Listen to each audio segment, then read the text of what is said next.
अपने जनपद से जुड़ी हर खबर को देखने के लिए इंडिया लाइव न्यूज़ को तुरंत सब्सक्राइब कीजिए और साथ ही बेल आइकन को भी दबाइए।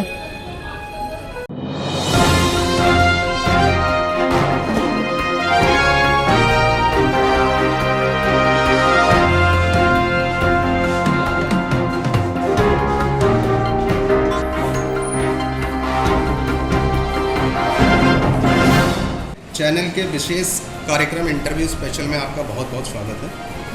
नमस्कार मैम, एक शॉर्ट इंट्रोडक्शन आपका शुरुआती शिक्षा से अभी तक के सफ़र के बारे में कुछ बताएं।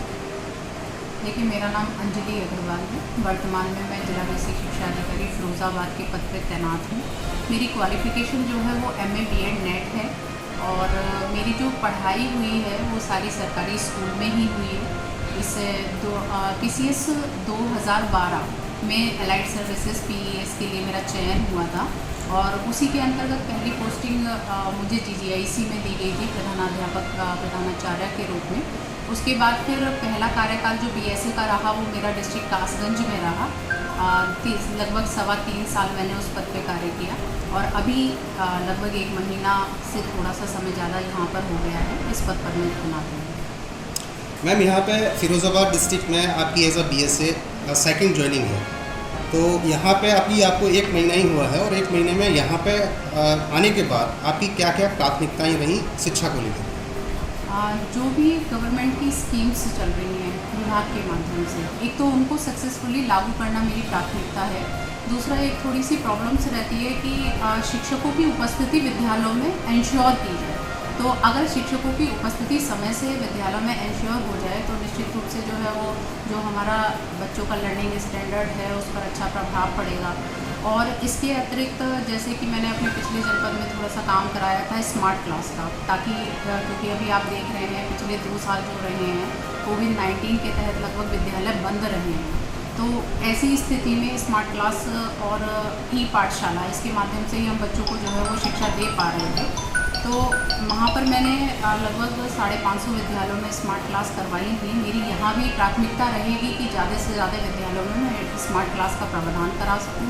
कायाकल्प के अंतर्गत जो कार्य हुए हैं उनको और गति से जो है वो आगे पूर्णता तक पहुँचा सकूँ और जो अध्यापक हैं उनकी उपस्थिति विद्यालय में सुनिश्चित करा सकूँ। मैम, अभी तक के डेटे को अगर देख कर के चलें तो जितने भी परिषदीय विद्यालय हैं, प्राथमिक विद्यालय हैं, उनमें उपस्थिति ना के बराबर रहती है, जबकि सुविधाएं आपने बताया कि आप ऑनलाइन क्लासेस वगैरह देते हैं और उसके अलावा वहाँ पे एडमिशन फ्री है, फीस भी फ्री है और सारी चीज़ें उनको मुफ्त में मुहैया कराई जाती हैं बच्चों को, लेकिन फिर भी अभिभावक वहाँ पे अपने बच्चों को एडमिशन नहीं कराना चाहते। इसकी क्या वजह है? थोड़ा सा देखिए, जन जागरूकता का अभाव है। आप ये देखेंगे कि सरकारी विद्यालयों में कहीं अच्छे जो है वो क्वालिफाइड टीचर्स हैं हमारे, और जो अभिभावक तक मैसेज नहीं पहुंच पा रहा है कि सरकारी उसमें स्कूलों में भी अच्छी पढ़ाई होती है, प्राइवेट की तरह पढ़ाई होती है। इसी के लिए जो है वो प्रयास किया जा रहा है। अध्यापक शारदा अभियान के तहत जब बच्चों का नामांकन करते हैं तो डोर टू डोर सर्वे भी करते हैं और उसी समय अभिभावक को जो है वो सारी चीज़ों की जानकारी भी करते हैं। SMCs की भी बैठकें होती हैं। अब वैसे माहौल परिवर्तित हुआ है। अब आप देखेंगे तो बच्चों की निश्चित तौर पर उपस्थिति विद्यालयों में बढ़ी है और एक अभिभावकों की मानसिकता भी बदल रही है कि सरकारी विद्यालयों में भी पढ़ाई होती है। मैम, एक तरह से देखा जाए प्राइवेट स्कूल्स को लेकर के और सरकारी स्कूल्स को लेकर के, तो आपने अभी बताया कि अपने परिचय में आपने बताया, जिक्र किया कि आपने अपनी शिक्षा जो शुरुआती शिक्षा ग्रहण की वो सरकारी विद्यालय से ली। नहीं, मेरी शुरुआती नहीं, मेरी सारी ही शिक्षा सरकारी विद्यालय। तो लोगों के अंदर एक भ्रम फैला हुआ है कि अगर सरकारी विद्यालय में पढ़ाएंगे तो बच्चा हमारा IAS PCS ऑफिसर नहीं बन पाएगा या अच्छा अधिकारी नहीं बन पाएंगे। इसके बारे में कुछ मैसेज देना चाहेंगे? देखिए, ऐसा कुछ नहीं है। सरकारी विद्यालय में भी बहुत क्वालिफाइड टीचर हैं। यदि बच्चा मन लगाकर पढ़ेगा, अभिभावक इस बात के प्रति जागरूक रहेंगे कि बच्चे को पढ़ना चाहिए और बच्चे को क्या स्कूल में पढ़ाया जा रहा है उसकी मॉनिटरिंग करेंगे तो किसी भी सरकारी स्कूल में पढ़ने वाला बच्चा भी IAS PCS बन सकता है और बने हैं, बहुत सारे लोग बने हैं। मैम, 25% RT ये क्या है, इसके बारे में थोड़ा सा जानकारी चाहिए आपसे।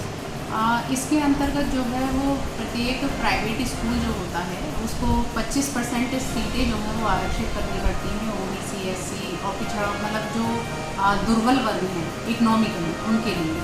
इसके लिए ऑनलाइन आवेदन जो है वो गार्जियन करता है अपने बच्चे को एडमिशन कराने के लिए और उसको यहाँ से फॉरवर्ड किया जाता है। फिर लॉटरी के माध्यम से वहाँ से विद्यालय आवंटित होता है और संबंधित जो विद्यालय जिस बच्चे को आवंटित होता है उसका उसमें प्रवेश करा दिया जाता है। ये मैम प्रवेश में 25% RT के तहत कौन से अभिभावक अपने बच्चों को प्रवेश दिला सकते हैं?